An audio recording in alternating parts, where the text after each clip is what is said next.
성당만큼은 아니지만 신부로 살아가면서 적지 않게 마주해야 하는 장소는 바로 장례식장입니다. 세상을 떠난 누군가를 위해 기도하고 남아있는 누군가를 위로하며 하느님께 모든 걸 맡겨드려야 하는 순간을 장례식장에서 맞이하곤 합니다. 대부분 돌아가신 신자분이나 본당 신자분의 친인척 또는 지인분의 빈소를 찾게 되지만 장례식장의 구조에 따라 다른 빈소들도 지나치며 바라보게 됩니다. 각 빈소들을 스칠 때면 짧은 시간이지만 그분의 삶이 흐릿하게나마 보일 때가 있습니다. 그분들의 삶이 모두 아름다웠고 행복했었으면 좋았겠지만 우리가 이미 예상할 수 있듯 모든 삶의 자리가 그런 것은 아닙니다. 누군가의 마지막 순간과 흔적들은 가슴 아픈 사연으로 채워져 있음을 압니다. 누군가는 그 아픔을 정리하기 위해 일하곤 합니다. 그리고 이런 사람들을 부르는 이름 중 하나는 유품 정리사입니다. 오늘 소개해드릴 책 떠난 후에 남겨진 것들은 유품 정리사인 김세별, 전혜원 씨가 작가가 되어 엮어낸 에세이입니다. 특수청소업체에서 일하고 있는 김세별, 전혜원 작가는 이를 통해 느낀 삶과 죽음의 의미를 책 속에서 소개해 줍니다. 또한 유품 정리사가 어떤 직업인지를 소개하면서 이 일이 가져다주는 아름다움을 사람들이 간접적으로 느낄 수 있도록 도와주고 있습니다. 유품 정리사라는 특성상 떠나간 사람들의 흔적을 통해 삶을 돌아보는 일이 많을 겁니다. 이러한 경험을 바탕으로 두 작가는 떠나간 사람들이 남아있는 사람들에게 전하고 싶은 말들을 담담하게 전해주고 있습니다. 물론 이 책이 쓰인 첫 번째 배경은 유품 정리사라는 직업을 소개하고 그들을 바라보는 부정적인 시선을 바꾸고 싶다는 작은 소망이 있습니다. 하지만 결국 이 일은 삶과 죽음을 모두 조명하는 일인 만큼 자연스럽게 남아있는 사람들의 자리도 살피도록 도와주는 것 같습니다. 떠나간 이들의 자리를 통해 남아있는 이들의 자리를 돌아보게 만드는 것. 이 책의 가장 큰 매력이 아닐까 싶습니다. 사람들은 모두 죽음을 향해 걸어갑니다. 또한 죽음으로 걸어가는 이 길 위에서 제대로 걸어가고 있는지, 삶의 방향은 맞는지, 또 걷는 와중에 상처는 없는지 확인하고 싶어 합니다. 이 문제는 신앙인들만이 아닌 오늘을 살아가는 모든 현대인의 주제입니다. 떠난 후에 남겨진 것들은 우리가 생각지 못했던 인생 공부를 도와줄 것입니다. 살아있는 이들이 죽음을 맞이한 이들을 통해서 말이죠. 그럼 떠나간 이들이 어떤 가르침을 주고 있는지 잠시 들여다볼까요?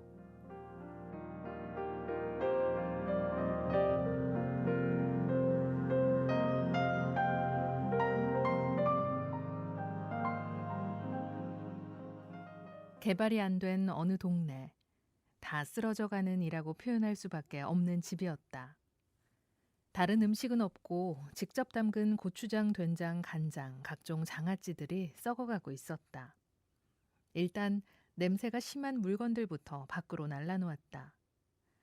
서랍은 무언가를 싸놓은 비닐봉투로 가득 차 있었다. 꽁꽁 묶여있어 푸느라고 손가락이 아플 지경이었다.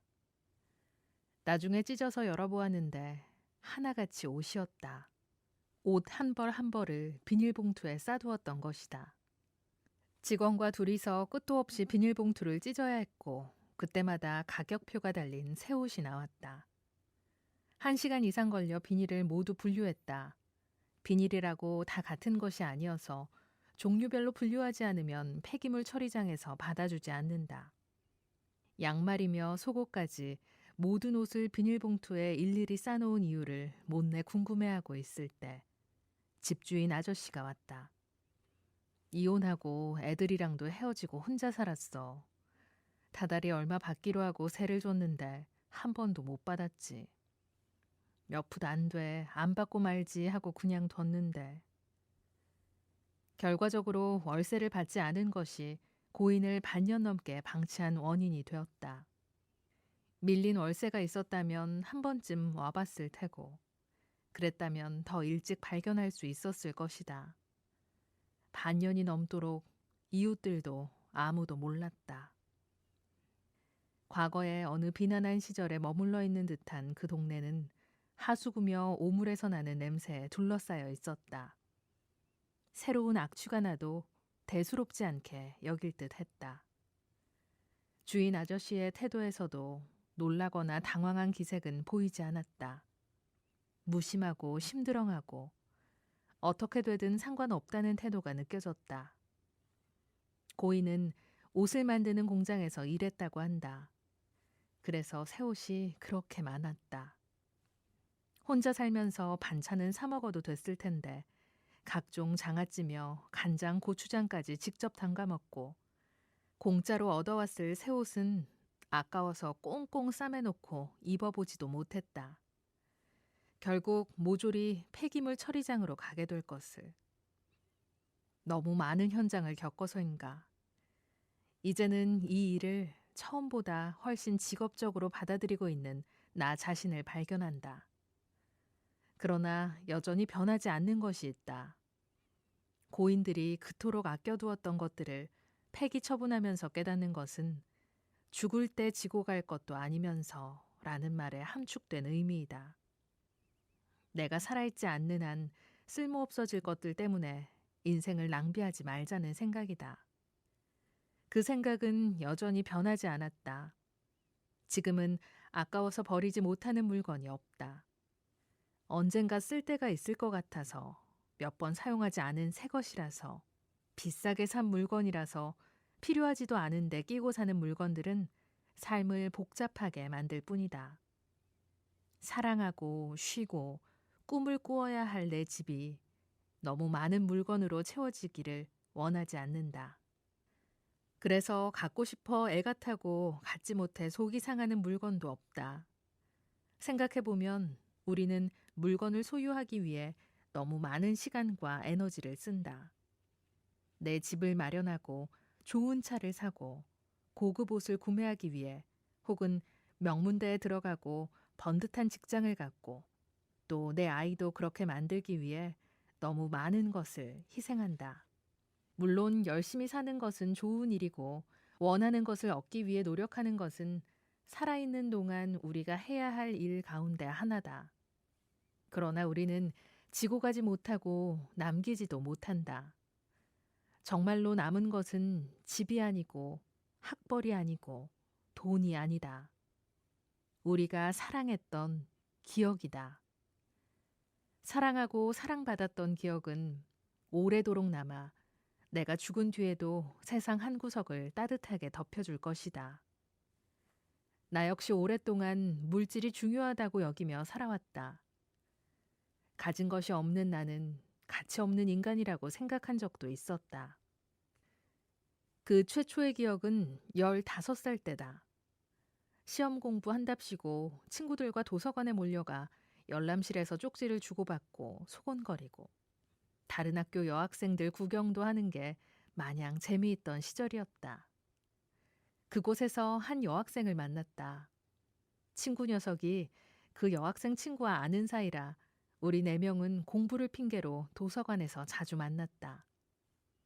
도서관 앞 공원에서 과자 몇 봉지를 나눠 먹으며 이야기를 나누는 게 전부였지만 그 여학생 때문에 시간이 한없이 이어지기를 바랐다.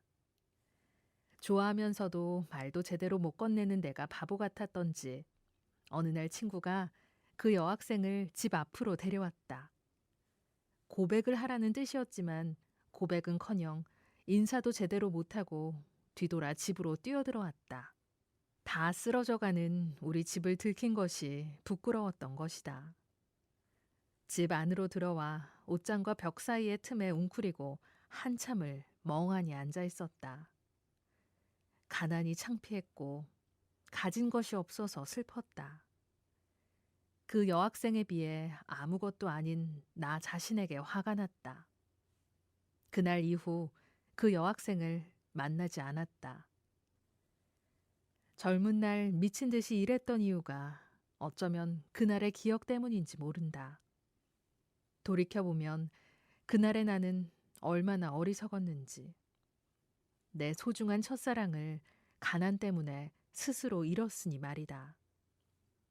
인간다운 삶을 영위하기 위해 돈은 필수 불가결한 것이지만 그 때문에 훼손당하기에는 사랑이란 너무나 소중하다. 물질에 대한 숭배와 집착을 조금만 내려놓는다면 우리는 더 많이 사랑하고 더 많이 기뻐할 수 있을 것이다. 우리 삶은 훨씬 풍요롭고 행복해질 수 있다. 이 이야기는 유품 정리사가 알려주는 아름다운 마무리를 위한 7계명 중 첫 번째, 다섯 번째, 일곱 번째 계명과 연관되어 있다. 첫 번째 계명, 삶의 질서를 세우기 위해 정리를 습관화하세요. 이건 아직 쓸만하니까 라며 버리지 않고 모아두시는 편인가요? 주거 공간을 정돈하지 않고 방치하는 것은 삶을 방치하는 일과 같습니다. 실제로 쓰레기집에 가보면 처음부터 쓰레기가 쌓이도록 내버려둔 경우는 없습니다. 세상에 상처받고 사람에 실망하고 먹고 사는 일에 치여 삶의 의지를 놓을 때 게으름도 함께 찾아옵니다. 우리의 일상을 지탱하는 것은 먹은 그릇을 설거지하고 먼지 앉은 기구를 닦고 바닥을 걸레질하는 것처럼 사소한 일들에서 시작됩니다. 내가 떠나고 난 자리가 아름다울수록 남겨진 사람들의 슬픔은 덜어집니다. 다섯 번째 계명, 가진 것들은 충분히 사용하세요. 우리는 죽을 때 지고 갈 것도 아닌 것들을 아끼기 위해 너무 많은 에너지를 사용하는 경향이 있습니다. 유품을 정리할 때 한 번도 사용하지 않은 새 물건들이 쏟아져 나올 때가 있습니다. 어떤 고인은 어렵게 번 돈은 모두 저축하고 매일 고추장과 김치로 끼니를 때우다 돌연사하여 결국 자신은 아무것도 누리지 못한 채 죽고 말았습니다. 유품 정리 일을 시작하면서 가장 크게 배운 것이 있다면 가진 물건은 잘 사용하고 필요 없는 물건은 과감히 버리자는 것입니다. 지금 이 순간을 살아가는 나를 위해 가진 것들을 너무 아끼지 마세요. 일곱 번째 계명. 결국 마지막에 남는 것은 사랑했던 사람과의 추억입니다. 아름다운 추억을 많이 남기세요. 좋은 대학에 들어가 번듯한 직장을 잡고 내 집을 마련하고 좋은 차를 사는 것도 물론 의미 있는 일이지만 이런 것들은 마지막에 지고 갈 수도 남길 수도 없는 것들입니다. 정말로 남는 것은 우리가 서로 사랑했던 기억입니다. 사랑하고 사랑받았던 기억은 오래도록 남아 내가 죽은 뒤에도 세상 한 구석을 따뜻하게 덮여줍니다. 사랑하는 사람들과 좋은 추억을 많이 남기세요. 당신의 마지막 순간을 따뜻하게 감싸줄 것입니다.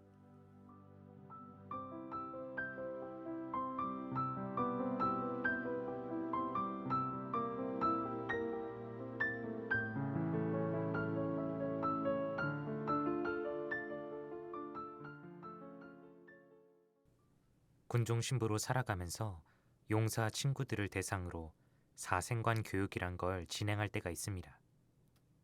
기본적으로 군대의 사생관 교육 취지는 전쟁에서 목숨을 아끼지 않고 나라를 위해 희생할 수 있는 자세를 가르치는 교육이지만 개인적으로는 이 시간을 통해 삶과 죽음의 의미에 대해서 더 많이 가르치곤 합니다. 군대에 온 장병들과 이 교육을 함께 할 때면 젊음이란 이유에서인지 대부분 죽음에 대하여 깊이 생각해 본 기억이 많지 않습니다. 그럼에도 짧은 시간 동안 죽음을 앞둔 내 마지막 순간이 어떠했으면 좋겠냐는 질문에 부정적인 상황을 바라는 이는 아무도 없다는 것을 확인할 수 있습니다. 이것은 나이, 성별을 불문하고 모두에게 해당되는 상황일 것입니다. 나의 마지막 순간을 다른 사람들이 비난하거나 기뻐하거나 슬퍼하지 않거나 하는 부정적인 상황을 바라는 사람은 아무도 없습니다. 마지막 순간이 아름답기 위해선 두 가지를 기억해야 하는 것이 아닌가 싶습니다. 우린 이미 지금 이 순간에도 죽음을 향해 걷고 있는 존재라는 사실과 마지막이 아름답기 위해선 지금부터의 내 삶이 아름다울 때 가능한 것이라는 것을 말이죠. 오늘 소개해드린 떠난 후에 남겨진 것들은 지금을 우리가 어떻게 살아가야 하는지, 특히 마지막이 아름답기 위한 유품 정리사의 의견을 잘 전해주고 있습니다. 죽음을 향해 걸어가고 있는 우리 모두가 한 번쯤 읽어보면 좋은 책이 아닐까 싶습니다. 아울러 시간 관계상 모두 전해드리지 못한 유품 정리사가 알려주는 아름다운 마무리를 위한 7계명, 다시 말해 남아있는 두 번째, 세 번째, 네 번째, 그리고 여섯 번째 계명이 궁금하시다면 더더욱 종이책을 직접 읽어보실 것을 추천합니다. 신부의 책장, 오늘은 여기까지입니다. 이 시간을 매듭지으며 가톨릭 기도소에 있는 선종을 위한 기도를 바칠까 합니다. 죽음을 이기고 부활하신 주님, 저에게 선종하는 은혜를 주시어 죽음을 맞는 순간에도 영원한 천상 행복을 생각하고 주님을 그리워하며 기꺼이 죽음을 받아들이게 하소서. 아멘.